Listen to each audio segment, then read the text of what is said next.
वक्त हो गया है। चलिए वापस आते हैं यूसुफ के ऊपर। लिखा है वचन 22 में, लिखा है यूसुफ बलवंत लता की एक शाखा है। सबसे पहले यूसुफ के बारे में याकूब लिखता है कि यूसुफ बलवंत लता की एक शाखा है। मतलब यूसुफ एक ऐसी किसी पेड़ की डाली है। तो किस पेड़ की डाली है देखते हैं। वह सोते के पास लगी हुई बलवंत लता की एक शाखा। नॉट लता, लिखा लता की ये नहीं लिखा, लिखा है बलवंत स्ट्रॉन्ग। ये कौन है मैं बताऊंगा। फिर लिखा है उसकी डालियां देवदार उसकी डालियां दीवार पर से चढ़कर फैल जाती है। मैं सबका कनेक्शन दूंगा, फोटो देख लो पहले। जी दोस्तों फोटो देख लीजिएगा, अमेजिंग। ओके, जैसे ही आप ये फोटो देख रहे हैं आप सभी को एहसास हो गया होगा ये वचन माफ करें, ये फोटो, ये दृश्य, ऐसा पेड़ कौन से वचन को याद दिलाता है। भजन संहिता 1:3 लिखा है वह उस वृक्ष के समान है जो बहती नालियों के किनारे लगाया गया है, अपने ऋतु में फलता है, जिसके पत्ते कभी मुरझाते नहीं, इसीलिए जो कुछ वह पुरुष करे वह सफल होता है। अब सोचिए, बहुत ध्यान से देखना, लिखा है सबसे पहले वह वृक्ष का कनेक्शन सीधा है पुरुष के साथ। तो पुरुष का कनेक्शन है वृक्ष के साथ और वृक्ष का कनेक्शन है पुरुष के साथ। ट्री एंड मैन, क्या बात है। तो दरअसल परमेश्वर भजन संहिता में किसी पेड़ की बात नहीं कर रहा और याकूब भी किसी पेड़ की बात नहीं कर रहा। वो बात कर रहा है, सब ठीक है, वो बात कर रहा है एक ऐसे पुरुष की, एक ऐसे पुरुष की। ये कौन सा पुरुष है। लिखा है जो बहती नाली के किनारे लगा था। तो इसका मतलब है यूसुफ कहां लगा था। एक ऐसी ब्रांच बनकर, एक ऐसी शाखा बनकर जिसका पेड़ कोई और था, और लिखा है वो पेड़ बलवंत था। आइए बताता हूं यीशु के साथ इसका कनेक्शन क्या है। क्या आप लोग तैयार हैं। सबसे पहला ये फोटो देख लो जी, ये फोटो देख लीजिएगा, क्या बात है ना। आप सभी को पता है एक ये अंगूर का गुच्छा है और साथ ही साथ ये अंगूर का गुच्छा अंगूर का गुच्छा जिस डाली के साथ लगा है वो डाली एक पेड़ के साथ कनेक्टेड है। ये देख लीजिएगा। अब मुझे इससे रिलेटेड स्क्रिप्चर आपके बीच में रखने दीजिए। लिखा है यूहन्ना 15:5, लिखा है मैं दाख लता हूं बलवंत। याद आ गया आपको। लिखा है मैं दाख लता हूं और तुम डालियां हो शाखा। तुम डालियां हो जो मुझ में बना रहता है और मैं उसमें, वह बहुत फल फलता है, क्योंकि मुझसे अलग होकर तुम कुछ भी नहीं कर सकते। मैं रिपीट करता हूं, मुझसे अलग होकर, मुझसे अलग होकर। मेरा प्रश्न है, यूसुफ जब अकेला था कहां। पोतीपर के घर पर, जेल में, इजिप्ट में, उसके साथ कौन था और वो किसके संगति में रहता था। अब आया समझ में, कनेक्ट हो रहा है अभी आपको। इसका मतलब है कि जब उसने कहा ना यूसुफ तो बलवंत लता की एक शाखा है, तो वो याकूब किसकी बात कर रहा है, परमेश्वर की।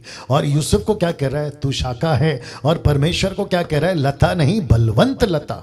इसका मतलब है कि जिसके साथ में तेरा कनेक्शन है, जिसके साथ में तू लगा रहता है ना, वो एक ऐसा पेड़ है जो सिर्फ पेड़ नहीं है, बलवंत पेड़ है। एक ऐसा परमेश्वर जिसकी बात मैं अभी कर रहा हूं, एक ऐसा परमेश्वर जिसकी बात याकूब कर रहा है। मेरे दोस्तों, मेरे अजीजों, मुझे जितने लोग सुन रहे हैं, आप छोटे चर्च के हैं या बड़े चर्च के, अमीर हैं या गरीब हैं, उच्च जाति नीच जाति पिछड़ी जाति, मुझे नहीं पता, लेकिन मैं कम से कम आपको यह बताता चलूं कि जिस लता के साथ तुम जुड़े हो, मतलब पेड़ के साथ तुम जुड़े हो, जिस फल की तुम अपेक्षा कर रहे हो, उसका नाम यीशु है।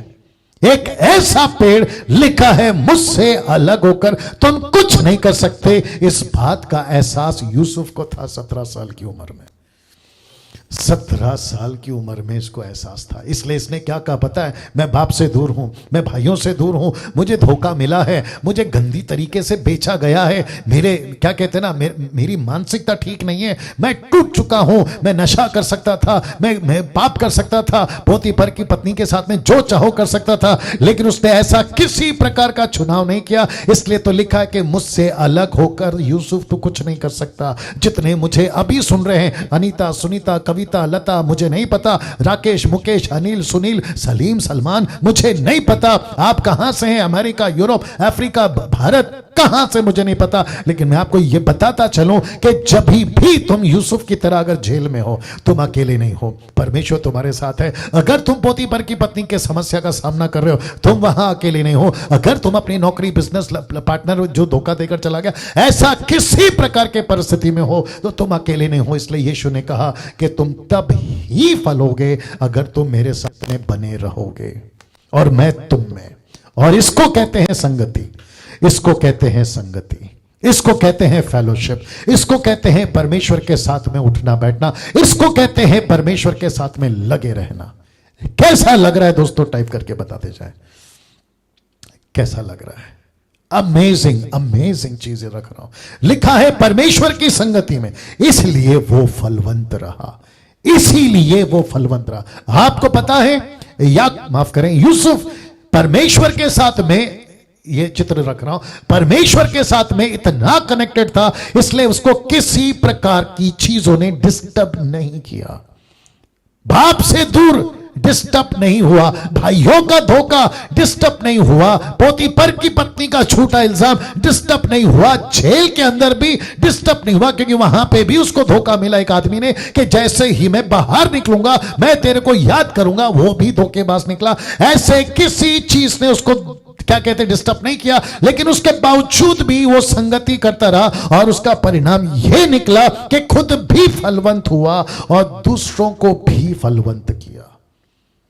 क्या बात है, आप नहीं समझे अभी भी? यूसुफ फलवंत हुआ, प्रधानमंत्री बना, लेकिन खुद तो बना खुद फलवंत हुआ, लेकिन पूरे इजिप्शियंस को, पूरे इजरायलियों को, पूरे देश को, पूरी पृथ्वी को उसने क्या किया?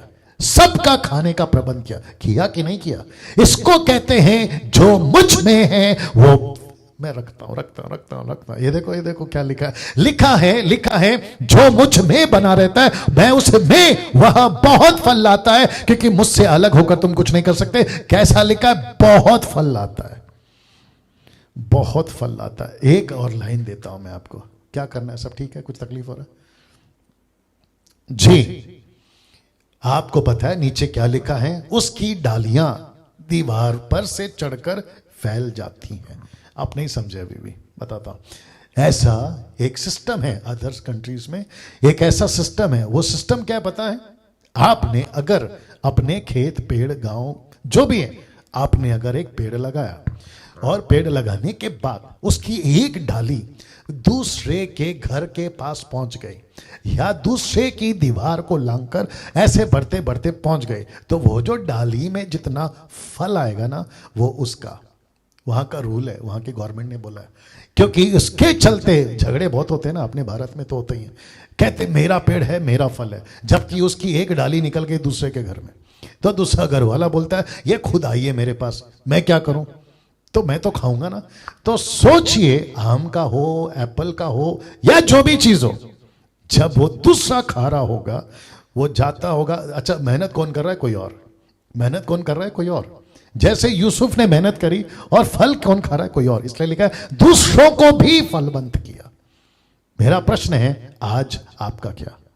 देख लीजिए आपके स्क्रीन के ऊपर, आज आपका क्या? आज आपका क्या? क्या ऐसे लगे हो जैसे यूसुफ जी, जैसे यूसुफ लगा था? ऐसे लगे हो? ऐसे लगे हो? परमेश्वर मुझसे, आपसे डायरेक्ट बात कर रहा है आज। क्या ऐसे हम लगे हैं? मेरा प्रश्न है आपसे, क्या हम ऐसे फल रहे हैं जिसका जिक्र यीशु कर रहा है? क्या हम खुद फलवंत हो रहे हैं, दूसरों को फलवंत कर रहे हैं? मेरा आपसे एक प्रश्न है दोस्तों, बड़े ध्यान से सुनिएगा, मैं इसको रख रहा हूं। आपके पास में बहुत कुछ है, आपकी आवाज, आपका पैसा, आपका टैलेंट, आपका नॉलेज, आपकी पर्सनैलिटी, आपका वक्त, सब कुछ आपके पास है। खुद खा रहे हो या दूसरे को भी खिला रहे हो? हाँ फिर पूछूंगा, खुद खा रहे हो या दूसरों को भी खिला रहे हो? आई बात समझ में? एक और कनेक्शन आ रहा है। बाइबल के अंदर यीशु ने, जॉन द बैप्टिस्ट ने जिस नदी में पानी दिया ना, उसको कहते हैं यर्दन, यर्दन नदी। याद आया कुछ? लेकिन ठीक उसी शहर में एक और नदी है जिसको कहते हैं डेड सी, मरी हुई नदी, डेड सी। आपको पता है डेड सी सिर्फ लेती है, देती कुछ नहीं है, लेकिन एक ऐसी नदी है जिसका नाम है यर्दन नदी, वो देती है। आप कौन से, माय गुडनेस गेट रेडी, आप कौन से क्रिश्चियन हैं? जॉर्डन की तरह या डेड सी की तरह? मैं सीधा पूछ रहा हूं आपसे, घर बैठे बैठे डेड सी बन गए हो, किसी को वचन नहीं सुनाते, किसी को सुसमाचार नहीं, किसी को परमेश्वर के बारे में नहीं, किसी प्रकार का उसका राज्य की चिंता नहीं करते। तुम ऐसे डेड सी अगर बन गए हो, आज मेरा मैसेज आपको यर्दन नदी बना दे, जॉर्डन बना दे। क्या बात है इसको देखिए दोस्तों, मजा आएगा आपको। वचन 23 लिखा है, धनुधारियों ने, धनुधारियों ने, तीरबाज ब्रैकेट में लिखा है, उसको खेदित किया। किसको? यूसुफ को। उस पर तीर मारे, उसके पीछे पड़ गए। किसके? यूसुफ के। ये वचन बता रहा है कौन? याकूब। अब देखते हैं, सबसे पहले तीर मारा उसके भाइयों ने, दूसरा तीर मारा पोतीपर की वो स्त्री ने जिसका मैंने जिक्र किया, मारी थी, और तीसरा मारा था जेल में, आप सभी जानते हैं, पिलाने हारा, दाकरस पिलाने हारा, उसने भी धोखा दिया। तो इन सब के बावजूद, बड़े ध्यान से देखिएगा, इन सब के बावजूद ये तीर तो खाता गया, लेकिन कभी कभी नीचे नहीं गिरा। क्यों? वचन 24 लिखा है, पर उसका धनुष दृढ़ रहा, उसका धनुष दृढ़ रहा। क्यों? उसकी बाहें और हाथ याकूब के उस शक्तिमान परमेश्वर के हाथों के द्वारा फुर्तीले किए गए थे। बड़े ध्यान से देखिएगा मेरे हाथ को। ऐसा सोचिए, आप एक धनुष को लेकर आपने ऐसा खींचा, ये जो आपका हाथ है ना, जब आप उसको खींचते हैं ना तो कांपता है या शेक होता है, तो जब आप उसको रिलीज करते हैं ना तीर को, तो इधर उधर चला जाता है। लेकिन इस हाथ को ऐसा लिखा है कि परमेश्वर ने पकड़ा, बोला बेटा अभी तेरा हाथ नहीं हिलेगा, जिधर निशाना लगाना है लगा। क्या बात है लिखा है, जिसके पास से, ऐसे यूसुफ के पास से वह चरवा आएगा। ब्रैकेट में मैंने यीशु डाला है, ऑफ कोर्स यीशु ही तो चरवा है ना। बात किसकी हो रही है? इजराइलियों की। बात किसकी हो रही है? 12 गोत्रों की। फिर लिखा है, जो इजराइल की चट्टान भी ठहरेगा। आप सभी जानते हैं कि यीशु मसीह चट्टान बनकर 40 साल जंगल में उन 6 लाख लोगों को पानी पिलाता गया, जिसका जिक्र है 1 कुरिन्थियों उसका 10वां अध्याय वचन 4 में। नाउ 25वां वचन कहता है, यह तेरे पिता के उस परमेश्वर का काम है जो तेरी सहायता करेगा, उस सर्वशक्तिमान का जो तुझे ऊपर से आकाश में की आशीषें और नीचे से गहरे जल में की आशीषें और स्तनों, ये बच्चों को दर्शाता है, पालन पोषण को दर्शाता है, गर्भ की आशीष देगा। इसका मतलब है कि यूसुफ को डबल मिला। कैसे? यूसुफ को 2 जगह मिला या 2 गोत्र मिला, एक है मनशे, दूसरा एफ्रेम। मैं बता चुका हूं, और ये उसी को कनेक्ट कर रहा कि यूसुफ कभी कभी गरीब, किसी प्रकार के लाचारी में नहीं जिएगा। मैं भी वही बता रहा हूं कि अगर तुम यीशु का काम करोगे, यीशु के रास्ते पे चलोगे, परमेश्वर आपकी हर जरूरत को पूरा करता चला जाएगा, जिसकी गारंटी डैनियल नहीं, जिसकी गारंटी यीशु देता है। वचन 26 लिखा है, तेरे पिता की आशीर्वाद मेरे पितरों के आशीर्वाद से अधिक बढ़ गई है, सनातन पहाड़ियों की मनचाही वस्तुओं के समान बनी रहेंगी। वे यूसुफ के सिर पर जो अपने भाइयों से अलग किया गया था, जरा शब्द देखे ब्लैक में स्पॉट किया, उसी के सिर के मुकुट पर फलेंगे, फूले फलेंगे। यूसुफ के साथ 2 बातें हुई, पहले उसको नकारा गया, दूसरा उसको स्वीकारा गया। सबसे पहले भाइयों ने उसको नकारा, वहां के लोगों ने उसको नकारा, यहां तक कि बाप ने भी बोला क्या सपना देखता है, लेकिन आपको पता है उसको फिर स्वीकारा गया। और ये 2 चीज, ये 2 घटना, ये 2 इंसिडेंट्स बिल्कुल हूबहू यीशु के साथ में भी हुआ।